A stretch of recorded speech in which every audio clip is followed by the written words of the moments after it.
we go. Hello, my name is Marth and I'm a 16-year-old student attending Edmund Rice College, Dublin.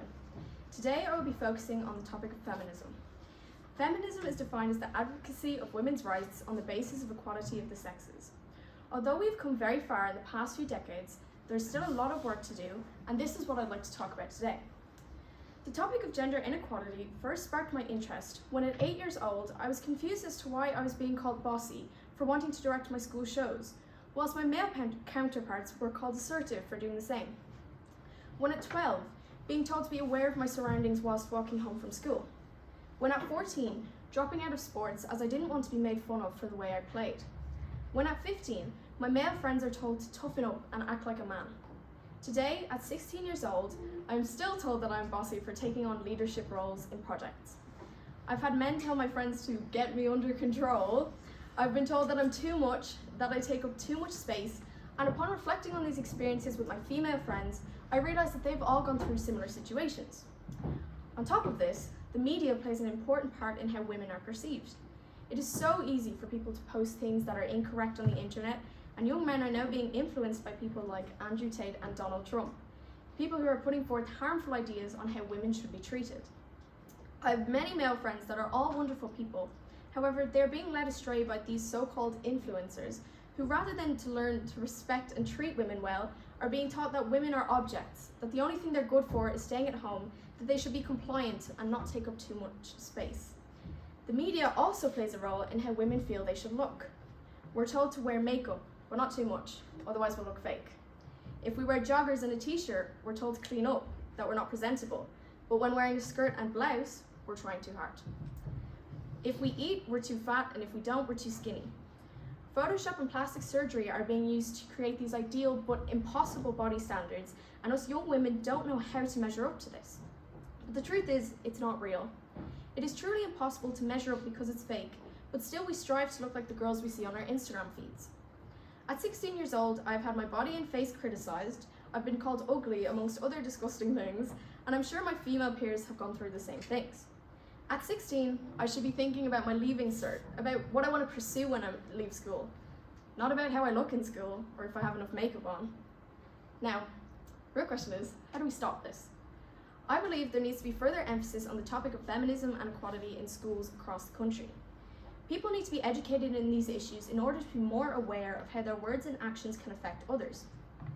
I think that it is the lack of understanding as to what us women go through on a daily basis that is the problem, and the solution is simple.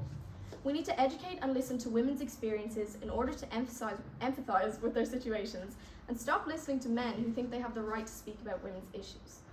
We need to teach young men how the views of misogynistic influencers are wrong, and teach them how women should be treated, to be a part of a society where all young people are equal and uplift one another, rather than knock each other down.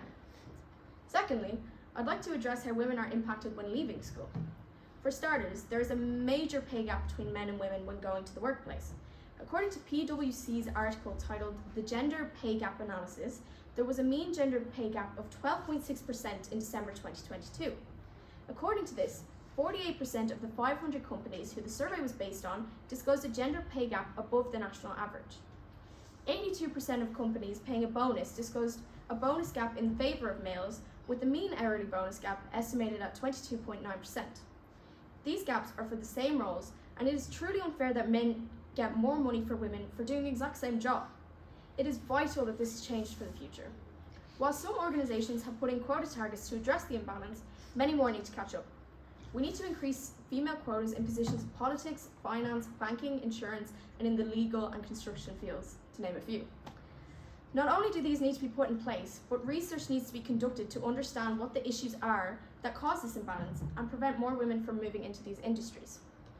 The next thing, and arguably the most important issue that needs to be solved, is violence against women. These following statistics are taken from the Rape Crisis Network of Ireland, and I highly recommend reading the info on their website, as what I will be telling you is only a brief summary. In 2020, there were 15,194 appointments for counselling and support made, with a 26% increase in appointments. 90% of these were made by women. What also should be kept in mind is that these are only the reported cases, as many women are afraid to speak up as they're worried they won't be believed. In 2018, you might know about this already, but a 17-year-old woman accused a 27-year-old man of rape in Cork. What was the evidence proving he was innocent? A pair of underwear. His defence was that she was wearing lacy underwear, meaning she asked for it. Let that sink in for a minute. Imagine being 17 years old, getting raped, and being told in a courtroom that it was your fault that it happened. The jurors, made up of 8 men and 4 women, found the man not guilty. This was only 4 years ago, and it's a perfect example as to why women don't want to speak up when assaulted.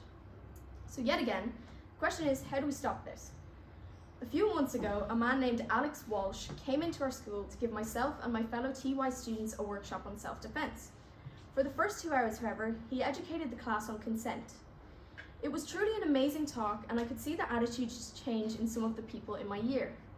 I believe that more of these workshops need to be established to educate our youth. These workshops teach students about consent, mobile safety, and simply decent respect. By the end of the workshop, the females in my class were uplifted and told me they felt they could speak up if anything happened to them in the future, and the males started to become more aware of how their actions and words can affect others. This workshop truly had a wonderful impact, and I believe by establishing more of these, we could help so many people. To conclude, whilst we've come very far in the past few decades, there's still a lot more work to be done, and it all starts with education. It has become so normalised for women to be scared whilst walking home, for men to make sexist jokes or to comment on women's appearances, for women to feel uncomfortable in their own skin due to what they see on social media. But by setting up talks and workshops, by highlighting the topic of feminism in CSPE and SPHE, by giving women a voice, we can make real progress for further change. I hope you've taken something valuable from this, and thank you for listening.